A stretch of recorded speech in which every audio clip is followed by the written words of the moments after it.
If Beale Street Could Talk, we're starting on page 95.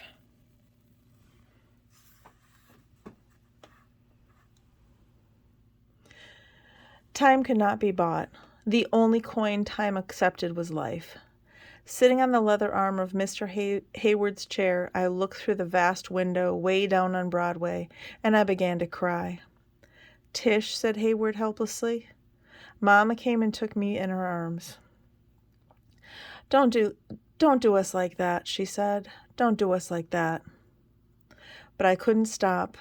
I just seemed like we would never find Mrs. Rogers, that Belle would never change his testimony, that Daniel would be beaten until he changed his, and Fonnie would rot in prison. Fonnie would die there, and I could not live without Fonnie.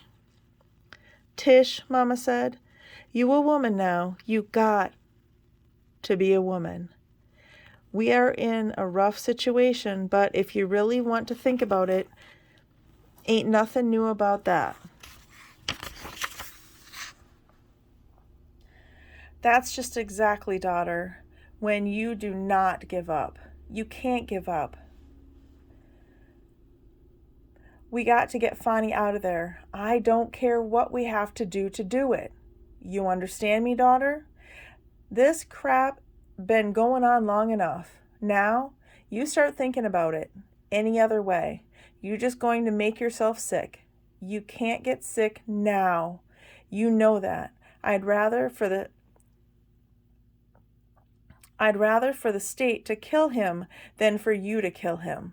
So come on now. We going to get him out.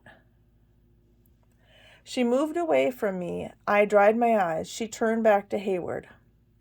"You don't have an address for that child in Puerto Rico, do you?" "Yes," he wrote it out on a piece of paper and handed it to her. "We're sending somebody down there this week."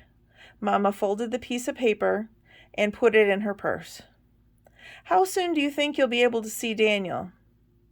"I intended," he said, "to see him tomorrow, but I'm going to have to raise all kinds of hell to do it."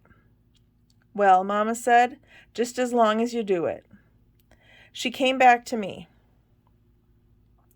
"We'll put our heads together at home, Mr. Hayward, and start working it out. And I'll have Ernestine call you early tomorrow morning, all right?" "That's fine. Please give Ernestine my regards." He put down his cigar and came and put one clumsy hand on my shoulder. "My dear Tish," he said, "please hold on. Please hold on. I swear to you that we will win, that Fonnie will have his freedom. No, it will not be easy, but neither will it be insurmountable, as it seems to you today." "Tell her," Mama said. "Now when I go to see Fonnie, the first question he always asks is always about you. And I always say, 'Tish, she's fine.' But he watches my face to make sure I'm not lying. And I'm a very bad liar. I'm going to see him tomorrow. What shall I tell him?" I said, "Tell him I'm fine." "Do you think you can manage to give us a little smile to go with that message? I could carry it with me. He'd like that." I smiled and he smiled, and something really human happened between us for the first time. He released my shoulder and walked over to Mama. "Could you have Ernestine call me around 10, or even earlier if possible? Otherwise, she may not be able to get me before 6. "Will do, and thank you very much, Mr. Hayward." "You know something? I wish you'd drop the mister." "Well, okay, Hayward. Call me Sharon." "That I will do, and I hope that we become friends out of all of this." "I'm sure we will," Mama said. "Thank you again. Bye now." "Goodbye. Don't forget what I said, Tish." "I won't, I promise. Tell Fonnie I'm fine." "That's my girl." Or rather, he looked more boyish than ever. "Fonnie's girl." And he smiled. He opened the door for us. He said goodbye. We said goodbye. Fonnie had been walking down 7th Avenue on a Saturday afternoon when he ran into Daniel again. They had not seen each other since their days in school. Time had not improved Daniel. He was still big, black, and loud. At the age of 23, he is a little older than Fonnie. He was already running out of familiar faces.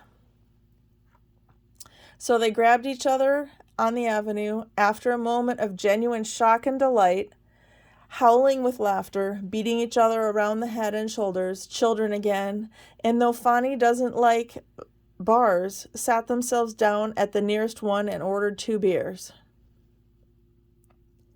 Wow, what's happening? I don't know which of them asked the question or which of them asked it first, but I can see their faces. Why you asking me, man?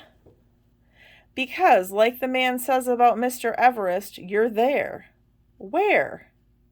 No kidding, man. How you making it? I got a slave for the Jew in the garment center, pushing a hand truck, man, riding up and down in the elevators. How your folks? Oh, my daddy passed, man, a while ago. I'm still at the same place with my mama. Her varicose veins come down on her, though, so...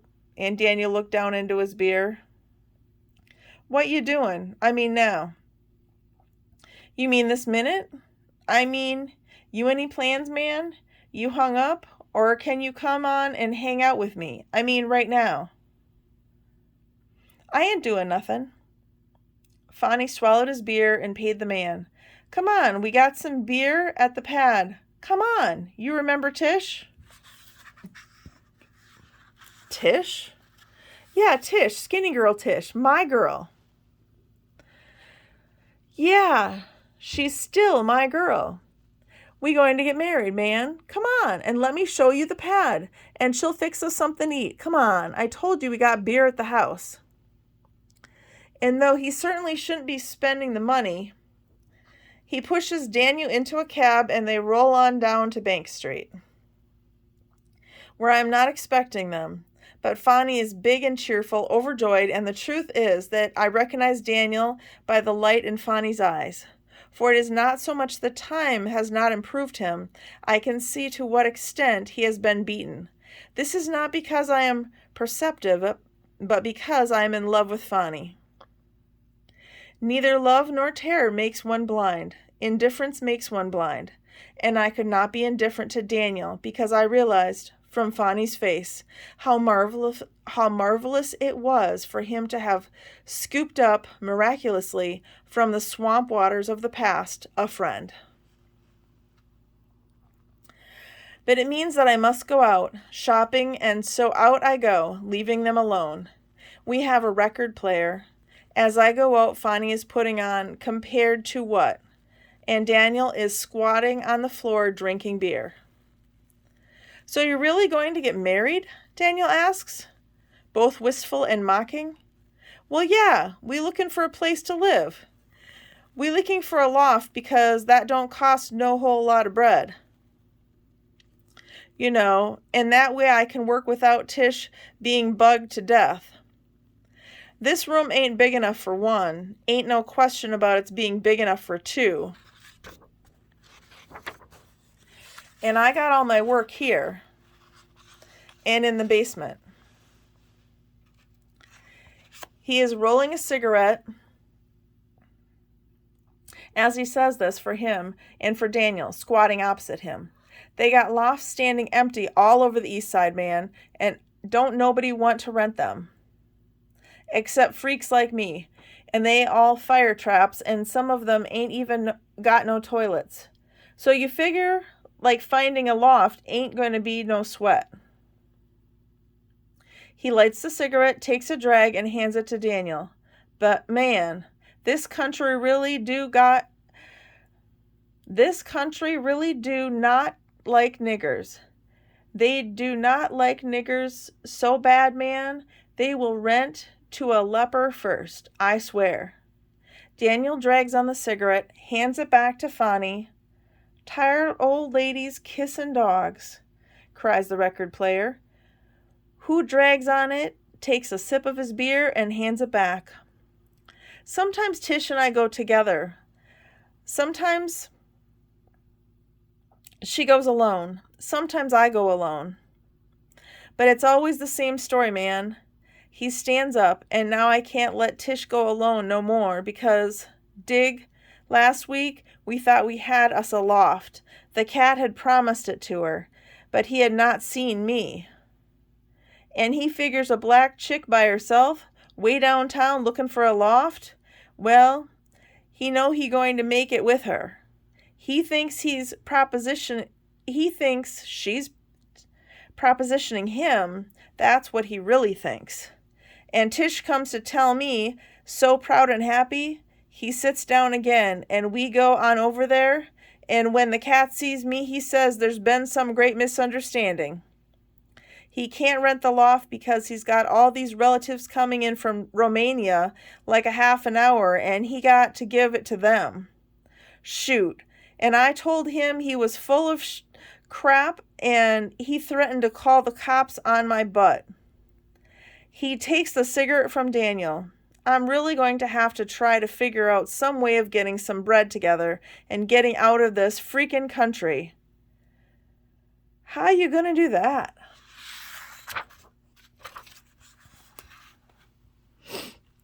I don't know yet, says Fonnie. Tish can't swim.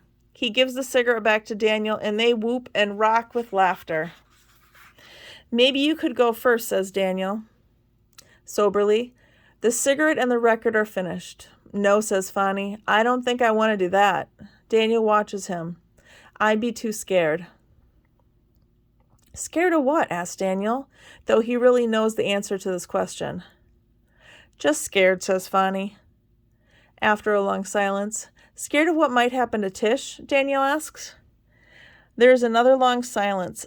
Fonnie is staring out the window. Daniel is staring at Fonnie's back. Yes, Fonnie says, finally. Then, scared of what might happen to both of us, without each other. Like Tish ain't got no sense at all, man. She trusts everybody. She walked down the street swinging that little behind of hers, and she's surprised, man, when some cat tries to jump her. She don't see what I see, and silence falls again. Daniel watching him, and Fonnie says, I know I might seem to be a weird kind of cat, but I got two things in my life, man. I got my wood and stone, and I got Tish. If I lose them, I'm lost. I know that. You know? And now he turns to face Daniel. Whatever's in me, I didn't put there, and I can't take it out. Daniel moves to the pallet, leans against the wall. I don't know if you so weird. I know you lucky. I ain't got nothing like that. Can I have another beer, man? Sure, Fonnie says, and goes to open 2 more cans. He hands one to Daniel, and Daniel takes a long swallow before he says, I just come out the slammer, baby. 2 years.